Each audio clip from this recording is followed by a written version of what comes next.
तो क्या हाल है आप सभी की। उम्मीद करते हैं सब अच्छे होंगे, सब बड़े होंगे, अपने अपने घर पे मौज काट रहे होंगे। तो देखिए इस समय मिडिल ईस्ट में बहुत ही तगड़ी क्राइसिस चल रही है। जो गाज़ा में चल रहा है ना, वो सभी पूरी दुनिया ही देख रही है कि किस तरह से गाज़ा का जो है सत्यानाश हो गया है। वहाँ की बिल्डिंग टू बिल्डिंग, सारी की सारी बिल्डिंग वो तबाह हो गई है। यहाँ पर 35,000 से ज़्यादा लोगों की मौत हो चुकी है और अभी भी यहाँ पर जो वॉर है वो फुल ब्लोन पर चल रहा है। और लगातार यहाँ पर जो इजराइल है वो आर्टिलरी शेल से हमला कर रहा है, यहाँ पर लोगों को मार रहा है, अस्पतालों की घेराबंदी कर रहा है, अस्पतालों पर हमले कर रहा है। और यहाँ ना जाने कितने ज़्यादा जो इंटरनेशनल वायलेशन है वो यहाँ पर कर रहा है। भाई यहाँ पर उसको इतनी ज़्यादा कुछ फ़र्क है नहीं और इसको यहाँ पर कोई फ़िक्र है भी नहीं, क्योंकि यहाँ पर उसको यहाँ पर अमेरिका की बैकिंग हासिल है। यानी कि अमेरिका का अगर किसी को भी सपोर्ट मिल जाए ना, तो वो चाहे कितने भी लोगों को मारे, कुछ भी करे, कितना ही कुछ करे, किसी की भी टेरिटरी हड़प ले, उसका यहाँ पर कोई भी बाल भी बाका नहीं कर सकता, क्योंकि उसको यहाँ पर अमेरिका की सपोर्ट हासिल है। अमेरिका से हथियार मिल रहे हैं, सारी अमेरिका से टेक्नोलॉजी मिल रही है। कुछ इसी तरह से यहाँ पर जो इजराइल है वो यहाँ पर कर रहा है। और इसको देखकर यहाँ पर पूरी दुनिया के लोग चिंता में है कि भाई यहाँ पर जो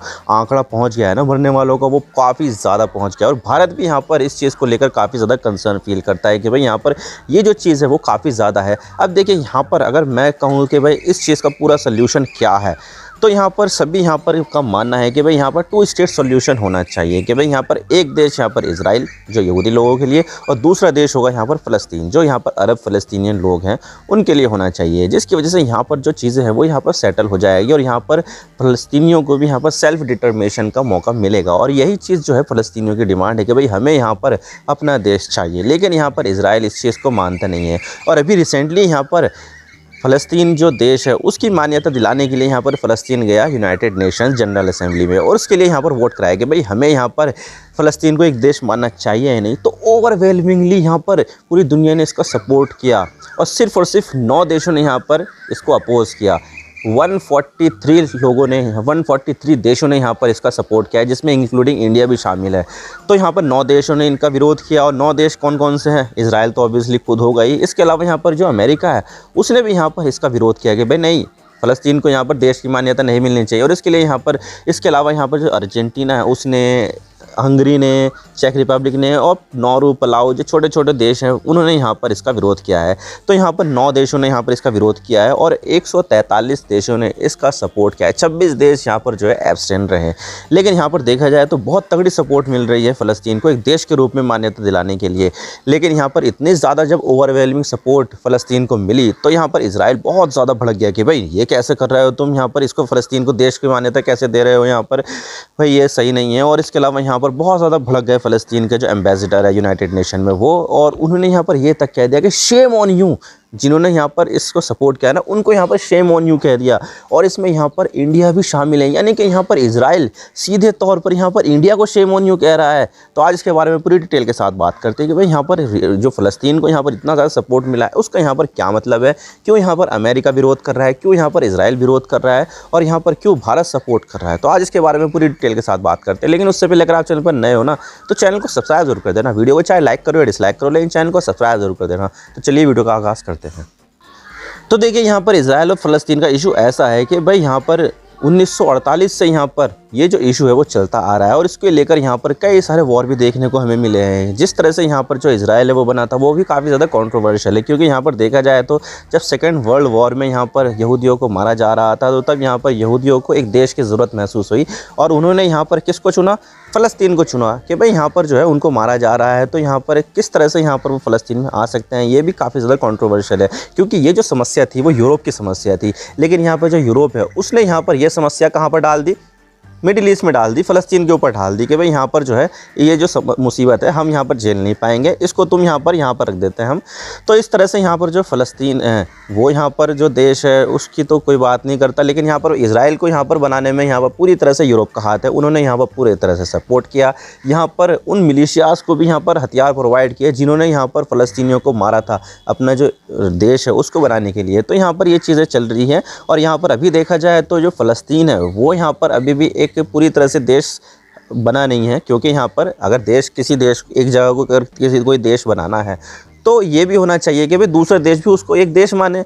लेकिन यहाँ पर इजराइल और फ़लस्तीन के मामले में ऐसा है कि ज़्यादातर जो यूरोपियन देश है, अफ्रीकन देश है, वो यहाँ पर इजराइल को तो एक देश मानते हैं, लेकिन जो मुस्लिम देश है वो एक देश नहीं मानते हैं। और इसके अलावा यहाँ पर जो फ़लस्तीन है उसको भी यहाँ पर काफ़ी ज़्यादा जो देश है वो यहाँ पर एक देश मानते हैं, लेकिन बहुत सारे ऐसे भी देश है जो इसको एक देश नहीं मानते हैं। तो इनका जो स्टेटस है वो यूनाइटेड नेशन में ऐसा ही है, लेकिन यहाँ पर यूनाइटेड नेशन में इजराइल को फुल एक्सेस मिला हुआ है और यहाँ पर जो उसको जो फुल पोजीशन है वो मिली हुई है, एक देश का दर्जा मिला हुआ है। लेकिन फ़लस्तीन के साथ ऐसा नहीं है, फ़लस्तीन को यहाँ पर एक देश का दर्जा मिला हुआ नहीं है। तो इसीलिए यहाँ पर जो है फ़लस्तीन अपने आप को एक देश का दर्जा दिलाने के लिए यहाँ पर बार बार यहाँ पर यूनाइटेड नेशन के दरवाजे खटखटाता है कि भाई हमें भी एक देश मानो, हमें भी यहाँ पर एक देश के रूप में शामिल कर लो। लेकिन यहाँ पर अभी तक भी उसको यहाँ पर एक देश के रूप में मान्यता नहीं मिली है। लेकिन फिर से यहाँ पर उन्होंने कोशिश की और फिर से यहाँ पर जनरल असेंबली में गए और यहाँ पर उनको काफ़ी ज़्यादा सपोर्ट मिला और यहाँ पर 143 देशों ने फ़लस्तीन की जो मेंबरशिप है यूनाइटेड नेशन में उसको सपोर्ट किया, जबकि 9 देशों ने यहाँ पर इस चीज़ का विरोध किया। अब देखिए यहाँ पर जो विरोध करने वाले देश है ऑब्वियसली यहाँ पर इजराइल है और यहाँ पर अमेरिका भी शामिल होगा, अर्जेंटीना है जो काफ़ी ज़्यादा अभी प्रो यूएस से बनने की कोशिश कर रहा है। इसके अलावा चेक रिपब्लिक और हंगरी जैसे देश है जो इनके यहाँ पर पूरी तरह से आलिंगन में है। तो ये चीज़ें हैं और इसके अलावा यहाँ पर जो चीज़ें हैं वो ये है कि अब इतने ज़्यादा ओवरवेलमिंग सपोर्ट मिल गया है, लेकिन फिर भी यहाँ पर यूनाइटेड नेशन का परमानेंट मेंबर फ़लस्तीन नहीं बना, यानी कि अभी भी उसको एक देश के रूप में मान्यता नहीं मिली है। क्योंकि यहाँ पर अगर किसी देश को मान्यता देनी है तो वो जनरल असेंबली नहीं बल्कि यहाँ पर कि कहाँ पर जाना होगा, यूनाइटेड नेशन सिक्योरिटी काउंसिल में, जहाँ पर 5 परमानेंट मेंबर होते हैं और जो 10 होते हैं वो यहाँ पर टेम्परेरी मेंबर होते हैं। तो 5 परमानेंट मेंबर कौन से? France, Britain, America, China, Russia. तो यह 5 मेंबर है और इन्हीं को यहाँ पर वीटो पावर हासिल है। तो अभी यहाँ पर जो फ़लस्तीन है उसको एक देश के रूप में मान्यता नहीं मिली है, लेकिन हाँ इतना कहने से यहाँ पर उसके पास अब प्रपोज़ल यहाँ पर इशू करने की भी पावर आ जाएगी और इसके अलावा यहाँ पर किसी रेजोल्यूशन में अमेंडमेंट करने की बात है वो यहाँ पर फ़लस्तीन कर सकता है। और इसके अलावा यहाँ पर जनरल असेंबली में अगर कोई प्रपोज़ल लाना हो वो कर सकता है। किसी देश के बारे में बात करनी है, किसी चीज़ के ऊपर समस्या के बारे में बात करनी है तो फ़लस्तीन यहाँ पर वो कर सकता है। इसको लेकर यहाँ पर काफ़ी ज़्यादा उसको बेनिफिट मिलेगा और यहाँ पर वो अपनी बात यहाँ पर विश्व पटल पर अच्छे तरीके से रख पाएगा। और इसके अलावा यहाँ पर जो सपोर्ट मिला है ना उसके बाद यहाँ पर जो फ़लस्तीन है वो यहाँ पर अब दूसरे इंटरनेशनल ऑर्गेनाइजेशन को ज्वाइन करने के एबिलिटी उसको मिल जाएगी। जैसे कि यहाँ पर इंटरनेशनल क्रिमिनल कोर्ट जो यहाँ पर अभी फ़िलहाल जो इजराइल का मामला चल रहा है ना उसको लेकर भी सुनवाई कर रही है, क्योंकि इजराइल ने यहाँ पर गैरकानूनी तरीके से यहाँ पर फ़लस्तीन की प्रॉपर्टी को अपने कंट्रोल में ले रखा है, उसके ऊपर यहाँ पर सेटलमेंट बना रहा है और गैर कानूनी तरीके से यहाँ पर उसको अपने में मिलाने की कोशिश कर रहा है। जो यहाँ पर दूसरे देश हैं दुनिया के बाकी के सब के सब यहाँ पर विरोध करते हैं और ये इंटरनेशनल लॉ का वायलेशन उसको मानते हैं। लेकिन फिर भी यहाँ पर जो है इजराइल का ये सब जो देश है वो यहाँ पर मान लीजिए कि उस तरह का विरोध करते नहीं है ये, जिससे यहाँ पर इजराइल जो है उसको प्रेशर फील हो और यहाँ पर वो अपनी एक्टिविटी बंद कर दे। तो इस तरह का उसको प्रेशर कभी मिलता ही नहीं है, जिसकी वजह से उसके हौसले बुलंद हो जाते हैं और वो लगातार सेटलमेंट बनाता जाता है। इजराइल जो है वो यहाँ पर फ़लस्तीनियों की प्रॉपर्टी को अपने कब्जे में ले लेता है, उनके ऊपर हमला करता है, उनको मार देता है, लेकिन फिर भी यहाँ पर कोई भी पूछताछ यहाँ पर नहीं होती। और उसके अलावा यहाँ पर अमेरिका भी पूरी तरह से समर्थन यहाँ पर इजराइल का करता है। लेकिन जब इस चीज़ को लेकर वोटिंग हो रही थी और आपके सामने रिजल्ट आया कि 143 देशों ने यहाँ पर इसको सपोर्ट किया है, सिर्फ 9 देशों ने यहाँ पर इसका विरोध किया है ना, तो तब यहाँ पर इजराइल भड़क गया और इजराइल ने यहाँ पर ये कह दिया कि भाई तुम यहाँ पर टेररिस्ट देश का यहाँ पर साथ दे रहे हो। अब भाई टेररिस्ट देश वहाँ पर कैसे हो गया? कोई यहाँ पर अपनी आज़ादी के लिए लड़ रहा है तो क्या वहाँ पर वो टेररिस्ट देश है? तो यहाँ पर ये जो चीज़ है वो काफ़ी ज़्यादा कॉन्ट्राडिक्टिव है। और इसी चीज़ को लेकर यहाँ पर जो इजराइल है वो यहाँ पर उसने ये कह दिया कि शेम ऑन यू कि तुमने यहाँ पर इतना ज़्यादा इसको सपोर्ट किया है। अब देखिए यहाँ पर शेम ऑन यू किसको कहा है? 143 उन देशों को कहा है जिन्होंने यहाँ पर फ़लस्तीन को एक देश के रूप में मान्यता देने के लिए वोट दिया है, जिसमें यहाँ पर इंडिया भी आता है। अब देखिए यहाँ पर जो शेम ऑन यू कहा है वो सीधा तौर पर यहाँ पर इंडिया को लिए भी कहा है, क्योंकि यहाँ पर जो इंडिया है उन्होंने भी यहाँ पर फ़लस्तीन को एक देश के रूप में मान्यता दिलाने के लिए येस में वोट किया है। और यहाँ पर जो भारत है उसका स्टैंड क्लियर है कि भाई यहाँ पर 2 स्टेट सोल्यूशन होना चाहिए, एक देश यहाँ पर इजराइल और दूसरा देश यहाँ पर फ़लस्तीन। और यही भारत की जो फॉरेन पॉलिसी मानी जाती है, शुरुआत से यहाँ पर ये फॉरेन पॉलिसी है।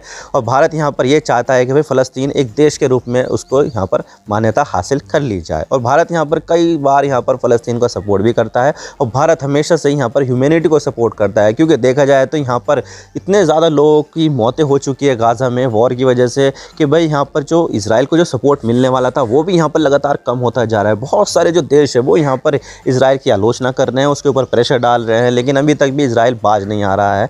और इसी चीज़ को लेकर यहाँ पर अब इतने सारे जो देश है वो यहाँ पर फ़लस्तीन को सपोर्ट कर रहे हैं और उसको यहाँ पर एक देश को मान्यता दिलाने के ऊपर यहाँ पर बात कर रहे हैं। अब देखिए यहाँ पर सीधे तौर पर जो प्रेशर है वो यहाँ पर अब अमेरिका के ऊपर भी आएगा, क्योंकि यहाँ पर इतने ज़्यादा देश फ़लस्तीन के साथ है तो यहाँ पर अमेरिका यहाँ पर अकेला पड़ जाएगा। तो इसी वजह से यहाँ पर अमेरिका के ऊपर प्रेशर है कि भाई यहाँ पर पूरी दुनिया अगर इस फ़लस्तीन को साथ दे रही है तो यहाँ पर हमारे ऊपर भी प्रेशर बनता है कि भाई हम भी यहाँ पर पूरी दुनिया का साथ दें, क्योंकि यहाँ पर पूरी दुनिया की मर्ज़ी है कि फ़लस्तीन को एक देश के रूप में मान्यता मिल जाए। लेकिन सबसे बड़ा सवाल तो ये आता है कि भाई यहाँ पर जो इजराइल है वो यहाँ पर इस चीज़ का विरोध क्यों करता है। तो देखिए यहाँ पर अगर इजराइल फ़लस्तीन को एक देश के रूप में मान्यता दे देगा और एक देश को यहाँ पर बना देगा तो यहाँ पर जो रेगुलर ऑपरेशन करता है वो यहाँ पर वो नहीं कर पाएगा, ना ही वो उनकी टेरिटरी में घुस पाएगा और ना ही वो सेटलमेंट बना पाएगा। क्योंकि देखा जाए तो यहाँ पर लगातार इजराइल जो है वो यहाँ पर लगातार फ़लस्तीन की ज़मीनों को अपने कब्जे में ले रहा है, वहाँ पर अपने लोगों को बसा रहा है, वहाँ पर मिलिट्री कैंप बना रहा है और वहाँ पे तरह तरह की चीज़ें जो है वहाँ पे बना रहा है और यहाँ पर उनकी प्रॉपर्टी पर हमला करता है और उनके ऊपर हमला करता है, किसी को भी यहाँ पर उठा लेता है, किसी को भी यहाँ पर जो है बंद कर देता है और यहाँ पर बहुत सारे जो लोग हैं वो जेलों में बंद इसी वजह से हैं। तो यहाँ पर इतने सारे जो ऑपरेशन करता है वो यहाँ पर वो नहीं कर पाएगा। और वैसे भी यहाँ पर जो इजराइल है उसका यहाँ पर ये मानना है कि पूरे के पूरे जो लैंड है ना वो यहाँ पर होली लैंड है और हमें भगवान ने यहाँ पर गिफ्ट किए है। अब देखिए भगवान ने गिफ्ट किया है तो अभी गिफ्ट किए है क्या? पहले कहाँ थे तुम? पहले तो तुम यहाँ पर यूरोप में रह रहे थे ना, जहाँ पर तुम्हें मार मार के भगाया जा रहा था। अब मार मार के तुम्हें भगाया जा रहा था और यहाँ पर तुम्हारे जीवन के लाले पड़ रहे थे, तो तब यहाँ पर तुम्हें याद आई कि भाई हमें जो है भगवान ने एक लैंड दे रखा है, पहले यहाँ पर तुम्हें याद नहीं आई।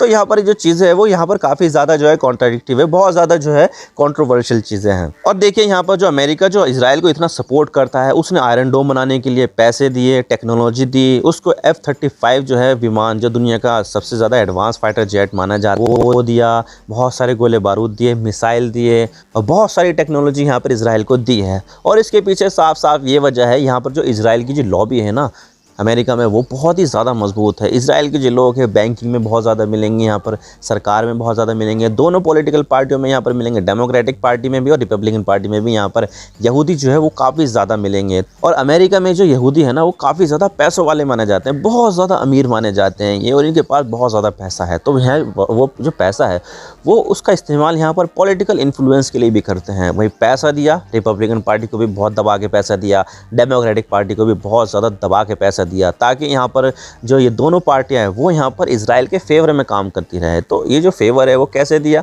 भाई? टेक्नोलॉजी दी, हवाई जहाज़ दिए और बहुत ज़्यादा पैसा भी दिया कि भाई यहाँ पर तुम्हें अपनी जो पॉलिटिक्स करनी है और तुम्हें उसके लिए पैसा चाहिए तो तुम्हें हमारे हिसाब से काम करना पड़ेगा और इजराइल को ऐसे ऐसे करके मदद देनी पड़ेगी। तो अमेरिका में जो यहूदी लॉबी है ना वो बहुत ज़्यादा मजबूत है और इसी चीज़ को देखते हुए जो अमेरिका है वो हमेशा से ही जो इजराइल है उसका समर्थन करता हुआ आ रहा है। अब मान के चलिए कि अगर यहाँ पर अमेरिका ना होता ना तो यहाँ पर इजराइल जो है वो पूरी तरह से ख़त्म हो जाता, बनने के 1-2 साल बाद ही यहाँ पर इजराइल का नामो निशान मिट जाता अगर यहाँ पर अमेरिका ना होता। तो अमेरिका की वजह से इजराइल आज तक भी यहाँ पर वो अभी भी उसका एग्जिस्टेंस बना हुआ है। लेकिन अभी जो यहाँ पर फ़लस्तीन को इतने ज़्यादा ओवरवेलमिंग सपोर्ट मिला है, क्या इसका मतलब ये है कि यहाँ पर फ़लस्तीन को एक देश के रूप में मान्यता मिल गई है? तो देखिए यहाँ पर इसका जवाब है नहीं, क्योंकि यहाँ पर अगर किसी देश को यहाँ पर एक देश के रूप में मान्यता दिलानी है तो उसके लिए यहाँ पर यूनाइटेड नेशन जनरल असेंबली नहीं बल्कि यूनाइटेड नेशन सिक्योरिटी काउंसिल वो यहाँ पर जो है प्लेटफॉर्म हो जाता है, जिसको यहाँ पर कौन देश 5 मेंबर शेयर करते हैं? रशिया, चाइना, अमेरिका, फ्रांस और ब्रिटेन। इन चारों देशों की यहाँ पर पांचों देशों की सहमति है तो यहाँ पर एक देश को यहाँ पर एक देश के रूप में मान्यता मिल जाएगी। अगर यहाँ पर किसी भी देश ने यहाँ पर इसका विरोध कर दिया तो यहाँ पर वो रेजोल्यूशन यहाँ पर फेल हो जाएगा। तो ये चीज़ें हैं और यहाँ पर कोई देश को अगर देश के रूप में मान्यता दिलानी है तो उसके लिए यहाँ पर यूनाइटेड नेशन सिक्योरिटी काउंसिल में जाना होगा। लेकिन यहाँ पर जनरल असेंबली से पहले जो फ़लस्तीन है वो यहाँ पर यूनाइटेड नेशन सिक्योरिटी काउंसिल में गया था, लेकिन यहाँ पर अपने बच्चे इजराइल को खुश करने के लिए यहाँ पर अमेरिका ने इसको वीटो कर दिया कि भाई यहाँ पर अभी अमेरिका जो है फ़लस्तीन को एक देश के रूप में मान्यता बिल्कुल भी नहीं देगा, जबकि यहाँ पर जो बाकी के जो दूसरे देश हैं उन्होंने यहाँ पर इस चीज़ का समर्थन किया था। तो यहाँ पर ये चीज़ है। और अभी अमेरिका जो है वो यहाँ पर ये नहीं चाहता है कि जो फ़लस्तीन है वो एक देश के रूप में यहाँ पर उसको यहाँ पर एक पहचान मिले। तो ये चीज़ है। और अभी यहाँ पर फ़लस्तीन को एक देश के रूप में मान्यता दिलानी है, तो यहाँ पर यूनाइटेड नेशन जनरल असेंबली के साथ साथ यूनाइटेड नेशन सिक्योरिटी काउंसिल में भी यहाँ पर उसका फुल सपोर्ट होना चाहिए, जो अभी यहाँ पर मिलता हुआ नहीं दिख रहा है। लेकिन यहाँ पर ऐसा कहना फ्यूचर के लिए थोड़ा सा मुश्किल होगा, क्योंकि देखा जाए तो यहाँ पर जिस तरह से ऑपरेशन यहाँ पर इजराइल राफा में करने वाला है, जहाँ पर लाखों लोग यहाँ पर टेंटों में रह रहे हैं, तो यहाँ पर इसकी वजह से यहाँ पर ये उम्मीद लगाई जा रही है कि यहाँ पर हज़ारों लोगों की जान जाएगी। और इस चीज़ को लेकर यहाँ पर अमेरिका भी काफ़ी ज़्यादा कंसर्न है। और अमेरिका ने यहाँ पर इजराइल को जाने वाली बम की एम्यूनिशन की शिपमेंट जो है वो यहाँ पर रोक दी है, जिसकी वजह से यहाँ पर इजराइल भी फ्रस्ट्रेट हो रहा है। और यहाँ पर जो है इस चीज़ को यहाँ पर अच्छा नहीं माना जा रहा है। बोल रहे हैं कि भाई यहाँ पर हमें कोई बम वम ना मिले ना, तो हम यहाँ पर इजराइल जो है वो अकेला ही यहाँ पर राफा में जाएगा, जिसकी वजह से अमेरिका और ज़्यादा नाराज़ होगा। और वो जो नाराज़गी होगी वो यहाँ पर फ़लस्तीन को फुल मेंबरशिप दिलाने में सामने आ सकती है कि भाई यहाँ पर फिर से यहाँ पर इसको फुल मेंबरशिप दिला दी जाए। तो भाई यहाँ पर अमेरिका कुछ भी कर सकता है। और हो सकता है कि यहाँ पर जो अमेरिका है वो और ज़्यादा यहाँ पर इजराइल के ऊपर नाराज़ हो जाए, क्योंकि यहाँ पर जो आंकड़ा है ना मौतों का वो लगातार बढ़ता ही जा रहा है और बहुत ज़्यादा हो गया है। ये आप खुद सोच सकते हैं कि 2.5 साल यहाँ पर यूक्रेन और रशिया के बीच में वॉर चल रहा है। इतनी मौतें तो यहाँ पर उस युद्ध में भी नहीं हुई 2.5 साल के बीच में, लेकिन यहाँ पर उससे ज़्यादा यहाँ पर फ़लस्तीन के गाज़ा में हो गई है। तो आप खुद सोच सकते हैं कि यहाँ पर कितनी ज़्यादा सिचुएशन जो है वो पूरी तरह से ख़राब हो गई होगी। जो गाज़ा है पूरी तरह से घोस्ट टाउन बन गया है, पूरी तरह से बर्बाद हो गया, तबाह हो गया, फ्लैटन हो गया है वो। तो फ़लस्तीन को यहाँ पर फुल मेंबरशिप मिलती है नहीं, ये तो फ्यूचर में ही पता चलेगा। लेकिन यहाँ पर जो इजराइल है उसने यहाँ पर यूनाइटेड नेशन आम सभा को यहाँ पर कह दिया है शेम ऑन यू, जिसमें यहाँ पर इंडिया भी शामिल है। उसने यहाँ पर इंडिया को भी यहाँ पर शेम ऑन यू कह दिया है, जो यहाँ पर काफ़ी ज़्यादा जो है गलत बात है। आई होप आपको सारी बातें समझ में आ गई। वीडियो थोड़ा सी भी पसंद आए तो लाइक ज़रूर कर देना, और चैनल पर नए होना तो चैनल को सब्सक्राइब जरूर कर देना। आपके एक सब्सक्रिप्शन से हमें आगे कंटेंट बनाने की मोटिवेशन मिलती है। Thank you for watching. I really appreciate your precious time. God bless you all. Now signing off.